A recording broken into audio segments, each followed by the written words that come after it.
दरवाजा बंद कर सकता है, लेकिन मालिक का दरवाजा कभी किसी के लिए बंद नहीं होता।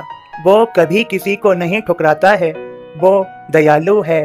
लेकिन इंसान बुरे कर्म करता है तो उसे भी दुख होता है, और वो बुरे कर्म करने वालों को उसके कर्मों का बुरा ही फल देता है। लेकिन इंसान को पछतावा हो जाए तो वो उसे माफ भी कर देता है। माफी देने वाला वो एक ही है। माफी मांगनी है तो उसी से मांग लो।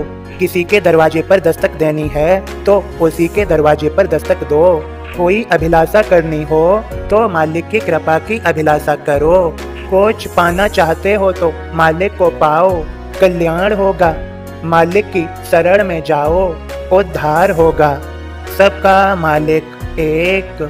मेरे सभी बच्चों, मैं तुम्हें संपूर्ण ज्ञान देने के लिए तैयार हूँ। तुम्हें कहीं और जाने की क्या जरूरत।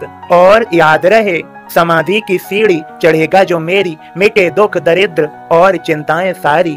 मेरे बच्चों, अब मेरे बोध को सुनो और समझो।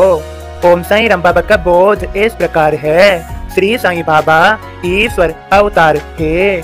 अकलकोट महाराज के चेला आनंद नाथ, हीरा है हीरा कहते समझ साईनाथ। शिरडी से कुछ भक्तगण गांव येवला जाय, रहे संत आनंद वहाँ, उनके दर्शन पाय। वापस जब लौटन लगे संत साथ आ जाय, शिरडी में साईं युवा मुलाकात हो जाय। बाल फकीरा सिरजटा पहलवान सा वेश, कूड़े में हीरा पड़ा संत कहें दरवेश। सदा याद रखना मेरी बात कही जो आज, भवेश बताए चले गए यवला के सरताज। साईं लगाया बाग वहाँ गुरु स्थान के पास, गांव राहता सेलाते पौधे सुंदर खास। जाई जूही गेंदवा महके चंपा और गुलाब, साईं अपने हाथ से मटकी लाते आब। वामन कुम्हार 2 घड़े कच्चे देकर जाय, रोज नए कच्चे घड़े पानी सींचे साय। आते भक्त चरणों में कहां कहां से आय, सभी फूल उस बाग के जिसके माली साय।